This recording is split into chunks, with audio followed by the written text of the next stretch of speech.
성도의 책임 이라는 말씀의 제목으로 함께 은혜를 나누도록 하겠습니다. 오늘 예배는 우리가 추수감사주일로 감사함으로 예배를 드리고 있습니다. 2024년도 벌써 이제 11월이 됐는데요.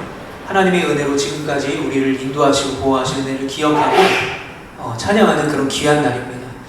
늘 복되지만 더 복된 이 감사주일이 되기를 축복합니다. 그리고 우리 제주로아교회가 정말 하나님의 은혜로 개척되어지고 또 그 과정 가운데도 하나님이 도와주시고 예비하신 은혜가 있었지만 부족하고 연약하지만 지금까지 하나님께서 우리 로아교회를 인도하셔서 이 자리에서 함께 예배드릴 수 있음이 너무나 큰 은혜임을 다시 한번 감사드립니다. 그리고 너무나 귀한 사랑과 물질과 또 기도로 후원하는 수많은 우리 교회들과 또 우리 믿음의 동역자들을 축복하고 또 그 섬김과 그 나눔에 놀라운 하나님의 은혜가 있기를 또한 축복합니다. 그리고 그 사랑을 받는 저희 로아교회는 하나님께 너무나 감사할 뿐입니다. 더 감사하고 감사의 기쁨이 넘치는 우리의 삶이 되기를 원합니다. 자, 그런데 오늘 먼저 본문 1절을 보면 요나의 심정을 우리가 알 수 있습니다. 요나의 심정. 1절에 보면 매우 싫어하고 성을 내고 있다 라고 말을 해요. 아니 도대체 오늘 추수감사주일인데 감사의 메시지가 아니라 왜 화를 내고 있는 요나의 모습을 먼저 보여주고 있을까? 추수감사주일과는 전혀 안 어울린데 라고 생각을 하실 수가 있습니다. 아무튼 이제 우리가 말씀을 나누다 보면 그 이유에 대해서 알 수 있을 거예요. 아무튼 요나는 지금 매우 화가 나 있는 상태입니다. 자, 그런 요나에게 하나님께서 이렇게 질문하고 계세요. 4절에 보면 여호와께서 이르시되 네가 성내는 것이 옳으냐 하십니다. 뭐라고 말씀하세요? 네가 지금 나한테 화를 내는 것이 맞는 거냐? 라고 말씀하세요. 여러분 이 하나님의 질문, 이 요나에게 네가 지금 화를 내는 것, 네가 지금 성내는 것이 맞냐? 라고 묻는 이 질문은요, 여러분 요나서 전체의 핵심 문장입니다. 왜냐면요, 이 요나에게 하고 있는 이 질문은 요나 같은 당시 이스라엘 백성들에게 하고 계신 질문이기 때문입니다. 그리고 지금 이 말씀을 읽고 있는 우리들에게, 현대를 살아가고 있는 우리들에게, 특히 구원의 감사와 은혜를 잊어버린 현대의 그리스도인에게 네가 지금 나에게 화를 내는 것이 맞느냐, 불평하는 것이 맞느냐, 네가 낙심하는 것이 맞느냐, 네가 좌절하는 것이 맞느냐 라고 말씀하고 계신 것입니다. 자, 그런데 오늘 요나서 4장의 본문은 매우 특이한 점이 있습니다. 성경이 1절부터 11절까지 시간순으로 기록된 것이 아니라는 거예요. 시간순으로 따지면 5절부터 11절이 시간적으로 먼저고요, 1절부터 4절이 나중입니다. 그러므로 이 4절 말씀, 여호와께서 이르시되 네가 성내는 것이 옳으냐 라고 하신 말씀이 오늘 요나서 그리고 제일 마지막 장인 4장에 그것도 제일 마지막 절이 되는 거죠. 요나서는 그렇게 끝나는 거예요. 네가 화내는 것이 맞느냐 라는 질문으로.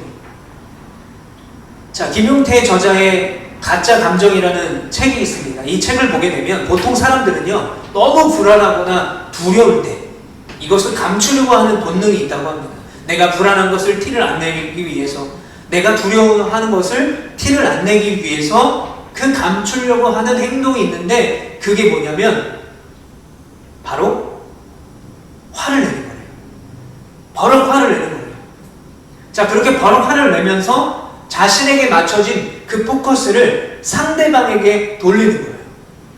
왜 그랬냐고, 네가 왜 그렇게 했냐고, 왜 그렇게 말을 하냐고 하면서 본인은 그 두려움과 불안한 감정에서 시선을 저기로 돌린다는 거예요. 이게 사람의 본능이라는 것입니다. 여러분 요나도 마찬가지였어요. 요나가 지금 왜 1절부터 성을 내고 있습니까? 분노의 원인이 있었기 때문에 그래요. 그 분노의 원인은 뭘까요? 바로 불안함이었습니다. 불안함. 자, 요나서 3장 4절을 보면 요나가 그 성읍에 들어가서 하루 동안 다니며 외쳐 이르되 40일이 지나면 니느웨가 무너지리라 하였더니. 자, 3장 4절은요, 이제 이 요나가 물고기 뱃속에 먹혀서 3일 있다가 정신 차리고 이제 다시 니느웨로 가서 하나님의 말씀을 전할 때예요. 뭐라고 전해요? 회개하지 않으면 40일이 지나면 이 니느웨는 멸망할 것입니다 라고 외쳤어요. 자, 그리고 요나서 3장 10절에 보면 하나님이 그들이 행한 것, 곧 그 악한 길에서 돌이켜 떠난 것을 보시고 하나님의 뜻을 돌이키사 그들에게 내리리라고 말씀하신 재앙을 내리지 아니하십니다. 자, 요나가 불안한 건 뭐겠어요? 하나님이 심판의 메시지를 주셨죠. 너희를 회개하지 않으면 40일이 지나면 이제 이 니느웨는 멸망할 거야. 그런데 하나님이 이 니느웨를 진짜로 용서하실 것 같은 불안함이 있던 거예요. 그러니까 화를 내고 있는 거예요. 하나님이 하라고 하신 것이고 하나님의 계획대로 지금 이루어지고 있는데 왜 이 요나는 화가 날까요? 여러분, 이 니느웨는 아수르의 수도입니다. 이 아수르는 이스라엘과 원수지간이었어요. 더 나아가 우리 미래의 이야기를 좀 해보면 요나가 살아있던 시절로부터 50년 후, 약 50년 후쯤 되면 이 이스라엘, 북이스라엘이 어디에게 멸망합니까? 아수르에게 멸망당해요. 그러니까 미래의 일이니까 요나는 모를 수도 있어요. 그러나 아수르가 약해져야, 아수르가 멸망해야, 아무튼 아수르가 잘 안 돼야, 아수르 사람들이 잘 못 먹고 못 살아야 이스라엘이 잘 된다라고 생각할 수밖에 없던 거예요. 그런데 하나님이 그 니느웨를 용서해 주실 것 같은 불안함이 있으니까 화를 내고 있는 거죠. 자, 5절 말씀 한번 보면 요나가 성읍에서 나가서 그 성읍 동쪽에 앉아 거기서 자기를 위하여 초막을 짓고 그 성읍에 무슨 일이 일어나는가를 보려고 그 그늘 아래에 앉았더라. 자, 5절부터 11절은 가장 먼저 일어난 일이라고 말씀을 드렸습니다. 그렇다면 5절은요, 시간상 가장 먼저 시작된 일이 있어요. 일이 바로 이 5절이에요. 그러니까 요나서 4장의 시작은 이 말씀이에요. 어떤 말씀? 요나가 성읍에 나가서 동쪽에서 초막을 짓고 거기서 니느웨 성읍에 무슨 일이 일어나는가를 보고 있는 장면으로부터 요나서 4장의 시작이 되는 거예요. 왜 쳐다보고 있을까요? 망하는가 망하는가, 언제 망하는가, 그것을 보고 있었던 거예요. 그런데 이상하죠? 자신이 회개를 선포한 지 벌써 40일이 지났어요. 하나님이 분명히 회개하지 않으면, 그리고 회개하지 않고 40일이 지나면 니느웨를 멸망시킨다고 말씀하셨는데, 내가 그래서 그렇게 선포했는데 40일이 지났는데도 아무 일이 일어나지 않는 거죠. 혹시 니느웨 사람들이 회개했나? 혹시 하나님이 그 회개를 받아주셨나? 혹시 하나님이 니느웨를 용서해 주셨나? 안 망하는 거예요. 그러다 보니까 그 생각이 점점 확신이 드는 거예요. 아, 하나님이 니느웨를 용서해 주셨구나. 바로 여기서 이 요나의 분노의 주 원인이 나오는 것이죠. 주 원인이 뭐냐면 2절 말씀이 나와요. 2절 말씀을 세번역 성경으로 제가 한번 읽어드리겠습니다. 그는 주께 기도하며 아뢰었다. 주님, 내가 고국에 있을 때에 이렇게 될 것이라고 이미 말씀드리지 않았습니까? 내가 서둘러 다시스로 달아났던 것도 바로 이것 때문입니다. 하나님은 은혜로우시며 자비로우시며 좀처럼 노하지 아니하시며 사랑이 한없는 분이셔서 내리시려던 재앙마저 거두어 가실 것을 내가 알고 있었기 때문입니다. 라고 말하고 있어요. 쉽게 말씀드리면 이게요. 하나님, 내가 이럴 줄 알았습니다. 하나님은 원래 그런 분이시죠. 예, 그렇죠. 하나님 원래 그런 분이신지 저 잘 알고 있어요. 그런데 진짜 저는요, 이 니느웨를 용서할 줄 몰랐습니다. 제가 그래서 이미 고국에서부터 니느웨로 가지 않은 것 아니겠습니까? 내가 그래서 하나님이 니느웨를 용서해 주실 것 같아서 내가 다시스로 도망간 거 아닙니까? 그런데도 니느웨를 용서하세요? 너무하십니다. 라는 거죠. 여러분, 요나는 지금 자기가 왜 다시스로 도망갔는가 라는 이유까지 말하고 있으면서 하나님 앞에 실망하고 있는 거예요. 분노하는 거예요. 이게 바로 분노의 큰 이유가 된다는 거예요. 그리고 나서 요나가 마치 유행어처럼 3절에 이렇게 말합니다. 3절 한번 같이 읽어볼까요? 시작. 여호와여, 원하건대 이제 내 생명을 거두어 가소서. 사는 것보다 죽는 것이 내게 나음이니이다 하니. 자, 우리가 얼마 전에 나눴던 한 선지자, 그 선지자의 고백과 상황이 매우 비슷합니다. 여러분, 그 선지자도요, 매우 믿음이 훌륭했습니다. 450명의 바알의 선지자들을 다 죽였어요. 그리고 그곳에 하나님의 불이 내리게 해서 수많은 백성들로 하여금 하나님이 참신임을 고백하게 했던 선지자였습니다. 그랬는데 이세벨이 죽지 않았어요. 그리고 그 이세벨이 그 선지자를 죽이겠다고 합니다. 그랬더니 이 선지자가 그 이세벨에서 최대한 멀리 도망가서 한 광야에 이르러서 하나님, 제가 차라리 이세벨의 손에 죽느니 내가 하나님 손에 죽겠습니다. 저를 죽여주세요. 라고 말했던 선지자 누구죠? 엘리야 선지자와 너무나 비슷한 상황입니다. 자, 지금 엘리야 선지자와 오늘 본문의 요나는 어떻습니까? 자신이 그렇게 증오하고 싫어했던 니느웨 땅에 하나님의 은혜와 회복이 있을까봐 그래서 다시스로 도망간 거예요. 그랬는데 도망갔는데 어떻게 돼요? 물고기에 삼켜져서 3일을 고생하고 이제서야 정신 차리고 하나님의 말씀을 전했는데 하나님은 니느웨를 그리고 아수르를 용서해 주시니까 화가 나고 실망했던 것입니다. 여러분, 여기에는 공통점이 있습니다. 엘리야 선지자와 요나의 실망과 분노의 포인트의 공통점이 뭐냐면 바로 자신의 기대와 하나님의 응답이 달랐다는 거예요. 나는 이렇게 기대했는데, 나는 이렇게 원했는데, 내가 이렇게 행하면 이렇게 될 줄 알았는데 하나님의 응답이 전혀 다른 것이죠. 그리고 이 둘 선지자의 또 한 공통점이 있었어요. 그게 뭐냐면 하나님이 나를 잘 아시니까, 또 내가 하나님을 잘 아시니까, 또 내가 하나님께서 맡겨주신 그 사명을 감당하고 있으니까 하나님이 내 상황과 내 마음을 더 잘 이해해 주실 거라는 소망이 있었기 때문에 그래요. 여러분, 이런 소망은요, 또 이런 위험은 우리에게도 있습니다. 내가 목회자니까, 내가 열심히 기도하니까, 내가 열심히 헌신하니까 그래도 하나님은 다른 사람들보다 내가 기도하는 것을 들어주시겠지, 내가 원하는 대로, 내가 바라는 대로 들어주실 확률이 좀 높지 않을까라고 생각한다는 거예요. 그런데 오늘 본문의 요나와 또 우리가 저번에 나눴던 엘리야 선지자의 분노와 실망의 포인트가 뭡니까? 자신의 기대와 하나님의 응답이 달랐다는 거죠. 얼마 전에 이제 수능이 끝났습니다. 이제 수능 때가 되면 뭐 사찰이건 교회건 이제 이 수능을 위해서, 수험생을 위해서 열심히 기도해요. 물론 기도하는 거 필요합니다. 그런데 제가 이런 생각을 해봤어요.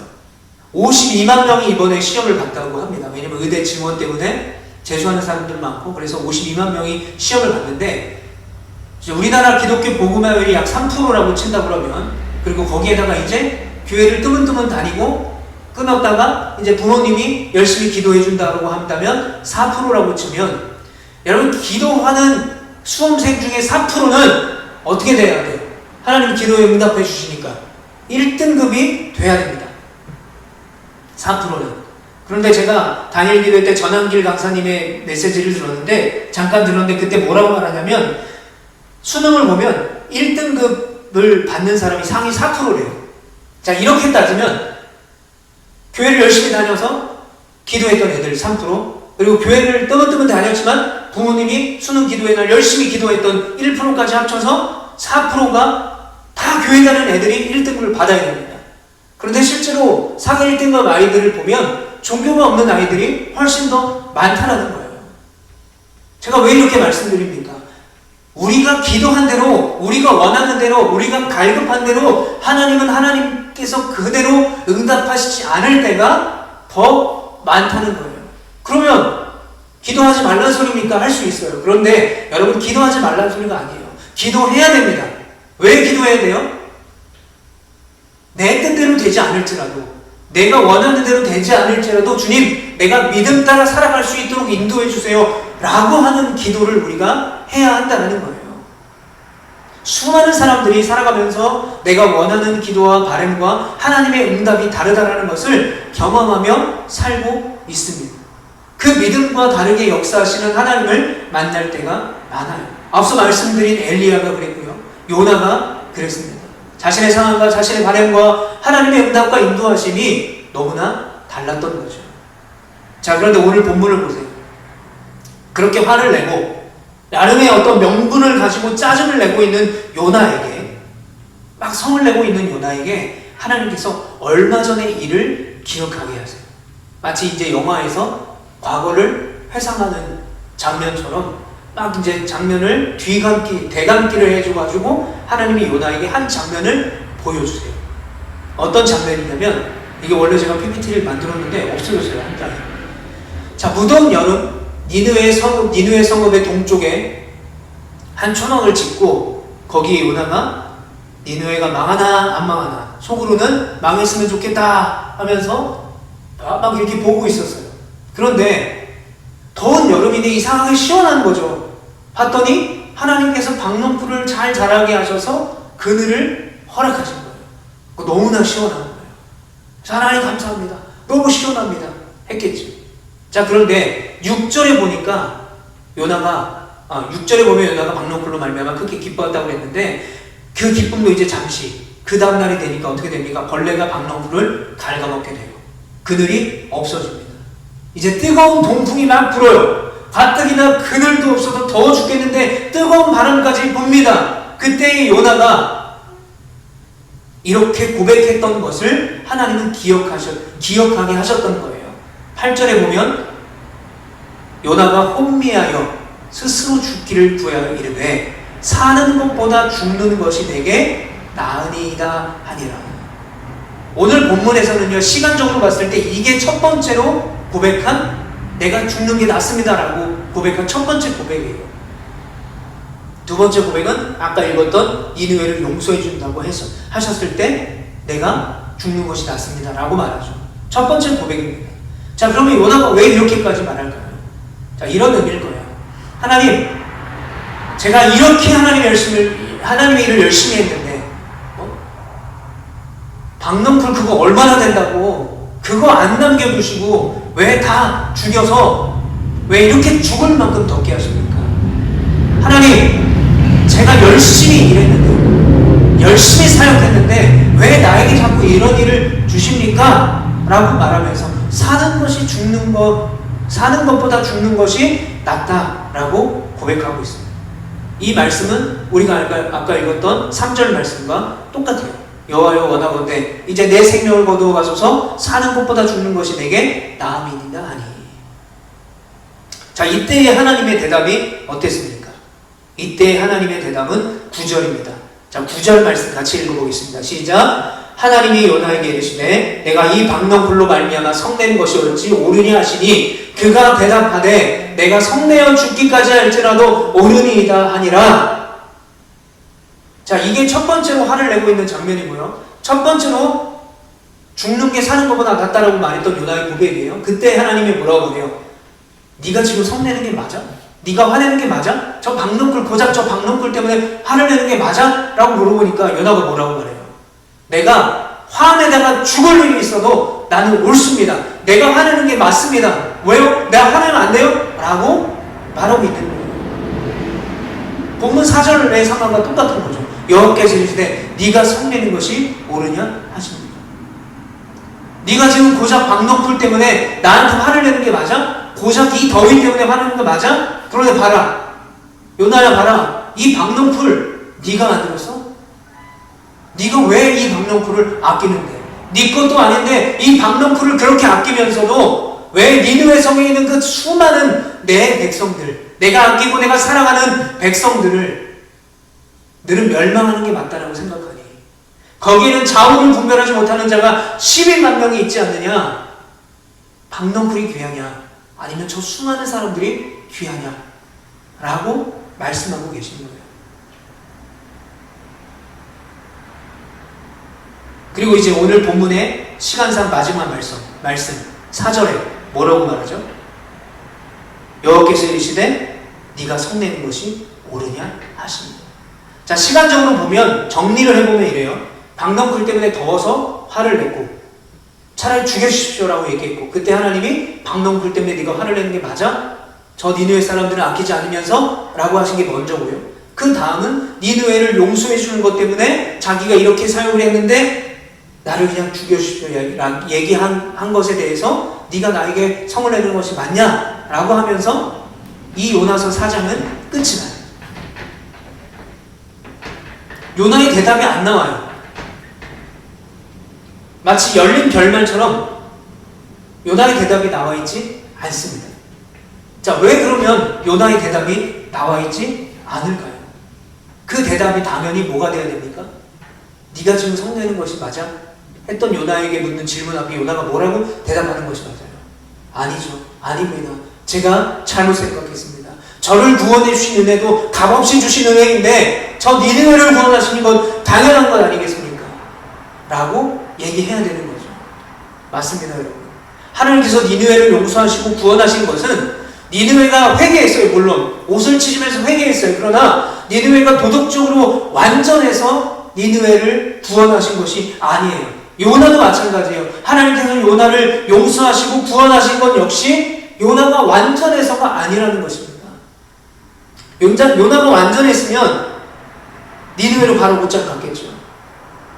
그런데 그런 구원을 얻은, 값없는 구원을 얻은 요나가 어떻게 니느웨는 구원받을 수 있는가 없는가 그것을 판단할 수 있겠냐라는 거예요. 여러분, 우리도 마찬가지입니다. 여러분, 우리가 어떻게 구원을 받았습니까? 우리에게 자격이 있어서? 우리가 완벽해서? 아니죠. 우리는 다 연약하고 자격이 없지만 그리스도의 사랑으로 말미암아 우리는 구원을 얻게 된 것을 여러분 믿으시기 바랍니다. 그리고 그 구원의 은혜로 우리는 하루하루를 살아가고 있는 거예요. 그리고 이렇게 우리가 추수감사주의를 맞이해서 그 구원의 기쁨과 나와 지금도 함께 하신 하나님의 은혜를 기억하고 감사하고 찬양하는 것 아니겠습니까? 그런데 만약에 여러분 오늘 추수감사주의를 우리가 나름 부족하지만 이렇게 예쁘게 과일도 세팅해 놓고 하나님께 감사합니다라고 고백하지만 만약에 우리에게 이 놀라운 구원의 은혜가 없다면 우리가 얻은 이 추수가 여러분 어떻게 감사가 되겠냐라는 거예요. 나를 구원하신 구원의 은혜가 없다면 여러분 어떻게 됩니까? 그냥 우리가 이런 만큼 대가를 우리가 얻은 거예요. 내가 열심히 했으니까 결과가 당연한 거죠. 왜 내가 열심히 살았는데 왜 하나님 앞에 이 추수를 감사해야 됩니까? 내 건강을 위해 내가 열심히 다이어트하고 내가 러닝도 하고 운동도 하고 음식도 조절해서 건강한데 내가 열심히 공부하고 내가 열심히 준비해서 좋은 대학에 갔는데 왜 하나님께 감사해야 되냐라는 거예요. 내 덕이잖아요. 내 노력 때문이 아닙니까? 여러분, 우리는 이 추수감사주의에 다시 한번 기억해야 될 것이 있습니다. 왜 우리가 감사한다 라는 것을 기억해야 돼요. 단지 우리에게 먹을 것을 주셔서 우리를 입혀주셔서 추수할 곡식들을 주셔서 감사하는 것도 맞죠. 그러나 여러분, 우리가 오늘 이 추수감사주의에 기억할 것은 우리의 근본적인 감사의 이유를 찾아내야 한다는 거예요. 여러분, 우리의 감사의 근본적인 이유가 뭡니까? 바로 날 구원하신 하나님의 은혜에 감사한 거예요. 뭘 주셔서가 아니라는 거죠. 그러므로 내가 갖고 있는 건강이, 내가 받은 성적이, 내가 다니는 직장이, 내가 가지고 있는 재정이 그 구원의 은혜를 하나님의 은혜임을 선포하고 감사로 선포하는 순간부터 뭐가 됩니까? 내가 한 것이 아니게 되는 거예요. 내가 한 것은 아무것도 없는 거예요. 나의 구원이 마치 내가 한 것이 아무것도 없는 것처럼 그 구원의 은혜 자체에 감사하기 시작하면 나의 모든 것이 다 감사한 거예요. 왜 감사해질까요? 따지고 보니까 내가 한 게 없는 거예요. 다 하나님이 허락하시고 하나님이 주시고 인도하시는 거예요. 여러분, 먼저 이런 감사의 고백을 회복할 수 있는 우리 모두가 되기를 간절히 축복합니다. 그리고 마지막으로 우리가 꼭 기억해야 될 것이 있습니다. 여러분, 우리는 이 구원의 기쁨과 감사를 나 혼자 누려서는 안 된다는 거예요. 이 한국교회 트렌드 2025라는 책이 나왔습니다. 저도 구입을 했는데요. 이 책에서 이제 10가지 새로운 기독교의 트렌드에 대해서 제시하고 소개하고 있습니다. 이 중에 몇 가지를 좀 나누고 싶은데요. 첫 번째는 유반젤리즘이라는 말이 있습니다. 자, 이 유반젤리즘이라는 말은 어떤 말이냐면 유튜브죠. 유튜브를 활용해서 자신이 원하는 기독교 콘텐츠를 시청해서 신앙에 도움을 받는 현상을 뜻해요. 실제로 크리스천 중에, 기독교인 중에 93%가 이 기독교 관련 유튜브를 통해서 내가 신앙에 많은 도움을 받고 있다라고 말을 해요. 그런데 이 유반젤리즘의 문제가 있습니다. 그게 뭐냐면 이제 성도와의 연합이나 교제나 끈끈한 사랑과 정을 나눌 수 있는 모임이나 그런 것들이 점점 없어진다는 거예요. 왜요? 나 혼자 그냥 유튜브 보면서 그냥 나 혼자 교회 갔다가 예배 드리고 와서 유튜브 보면서 내 신앙을 자랑해 하는 거예요. 뭐 성경 공부를 한다든지 또는 말씀을 나눈다든지 무형모임을 한다든지 이런 것이 계속해서 약화되고 있다는 거예요. 자, 그리고 두 번째는 싱글즈 프렌들리 처치라는 말이 있습니다. 수도권의 20세부터 49세 미혼율이 50%가 넘어갔네요. 그래서 지금 현대 교회에서는 이 싱글들이 굉장히 소외감을 느끼게 된다는 거예요. 뭐 부부들을 사역하고 또 가족별로 사역이 이루어지고 또 이게 나이가 많아지면 어떤 부서에 속하기도 그렇고 청년부에 들어가기도 그렇고 애매하고 그렇다고 뭐 결혼한 그룹에 들어갈 수도 없고 이분들이 소외가 된다는 거죠. 목회의 사각지대에 놓여서 싱글 사역의 중요성이 강조되고 있다는 거예요. 자, 세 번째로는 미션 비욘드 트레디션이라는 말이 있습니다. 그러니까 선교도 기존의 어떤 전통의 선교 방식이 아니라 이주민을 선교한다든지 미디어 선교를 통해서 다양하게 복음을 전할 필요가 있다. 즉 복음의 사각지대에 있는 사람들을 위해서 다양한 방법으로 이제 선교를 해야 된다는 거예요. 제가 이 10가지 중에 3가지를 소개한 이유가 있습니다. 공통점이 있는 거예요. 교회 안에 사각지대가 있다는 거예요. 소외당하는 사람들이 있다는 거예요.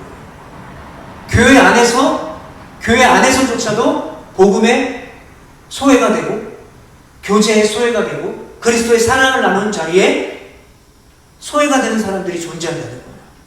그럼 어떻게 됩니까? 교회는 자연스럽게 가지고 있는 복음의 힘과 연합의 능력을 상실한다는 거예요.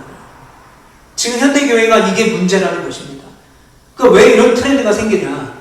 이 책에서 2가지 이유를 이야기합니다. 하나는 솔트리스 처치. 이런 일들이 반복되니까 교회가 소금의 역할을 감당해야 되는데 교회의 복음의 영향력이 상실된다는 거예요. 두 번째는요, 오소프락시라는 말이 있습니다. 신앙이 양극화예요.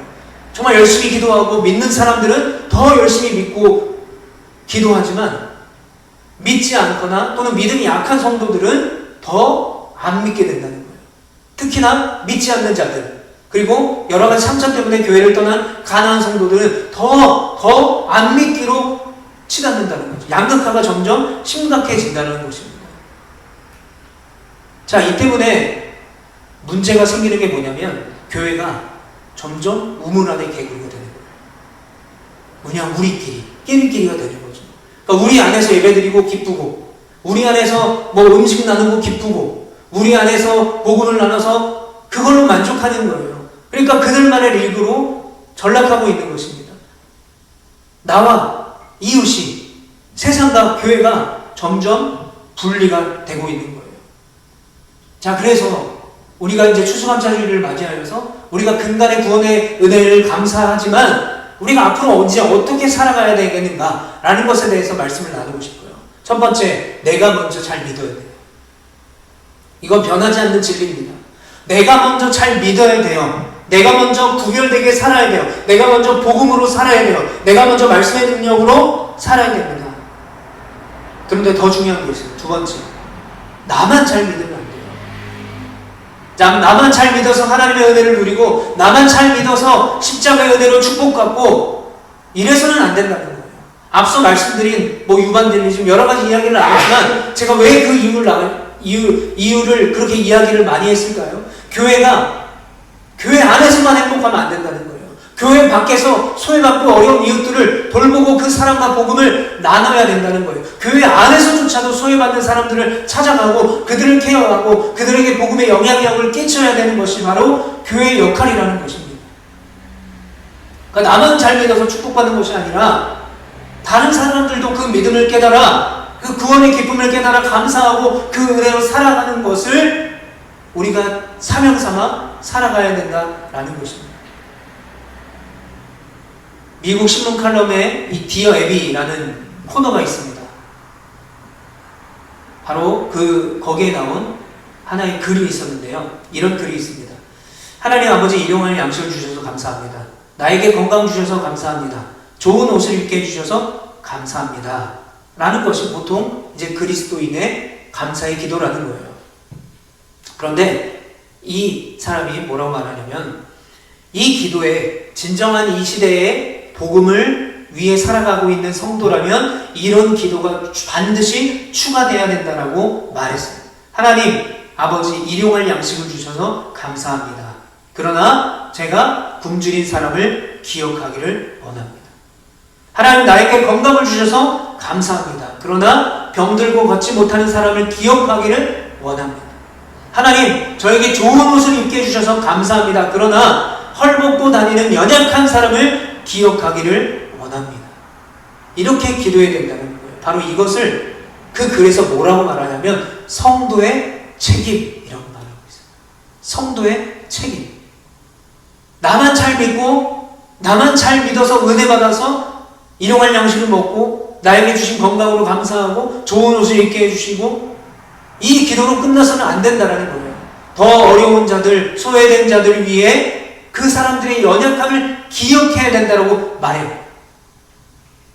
그래서 성도의 책임은 기억하는 것부터 시작이 된다는 거예요. 그들을 기억하는 거예요. 그들을 자꾸 생각하는 거예요. 그들을 긍휼히 여기는 거죠. 그런데 그 기억하는 것을 넘어서 자꾸 하나님 앞에 이렇게 기억하며 기도하게 된다면 어떤 은혜가 주어지냐면 굶주린 사람들 실제로 돕는다는 거예요. 병들고 걷지 못하는 사람들 실제로 돕는다는 거예요. 헐벗고 다니는 사람을 돕게 된다는 거예요. 이것이 바로 성도의 책임이라는 것입니다. 그래서 기도할 때 하나님 나에게 좋은 옷을 주셔서 감사합니다. 그러나 내가 헐벗고 다니는 사람들을 위해 그들을 도울 수 있도록 성도의 책임을 다할 수 있도록 주님 인도해 주시옵소서. 바로 이것이 오늘 이 추수감사주의를 통해 우리가 회복해야 될, 우리 교회가 감당해야 될 여러분 기도인 줄 믿으시길 바랍니다. 이제 말씀을 마무리하도록 하겠습니다. 사랑하는 성도 여러분, 우리가 말씀이라는 바른 가치관으로 또 구원받은 하나님의 백성답게 살아가는 것, 그것이 우리에게 가장 귀한 사명이고 성도의 책임임을 여러분 믿으시길 바랍니다. 나만 잘 믿는 것, 그것이 시작이에요. 먼저 내가 잘 믿는 것.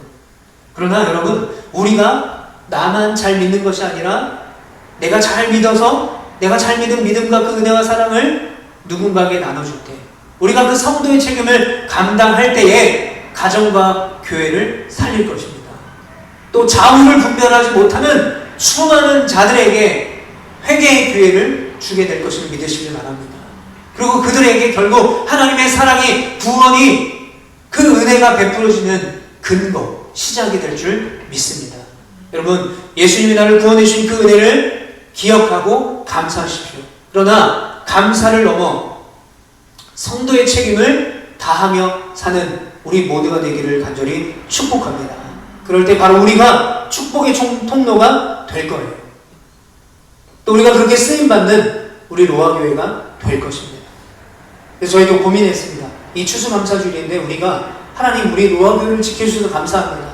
우리에게 재정을 흘려보내고 우리 교회를 위해 기도해 주시는 수많은 사람들을 보내주셔서 또 수많은 교회들을 허락해 주셔서 감사합니다. 감사의 제목 맞죠? 당연히 감사해죠. 그런데 이 감사의 제목을 넘어서 우리보다 더 연약하고 또 복음을 잃어버린 사람들을 기억하는 방법이 뭘까? 단순히 그런 사람이 있지라고 기억하는 것으로 그치지 않고 도울 수 있는 방법이 뭘까? 고민을 했습니다. 그런데 저희가 대단하게 할 수 있는 일이 참 없죠. 그래서 오늘 예배 후에 우리가 빵과 음료수와 그리고 파스를 가지고 이제 저희 신천지 노인회관에 가서 그것들을 좀 나누고 올 거예요. 누가 보면 그게 그렇게 큰 일이라고 자랑처럼 얘기하지라고 생각할 수가 있어요. 그러나 아주 작은 섬김부터 내 감사보다 그 감사를 잃어가며 살아가고 있는 수많은 연약한 우리들의 이웃들을 기억하고 또 기억하면서 기도함으로 그들을 돕고 그들에게 복음의 능력과 은혜를 나타낼 수 있는, 그렇게 쓰임받을 수 있는 우리 모두가 되기를 간절히 축복합니다.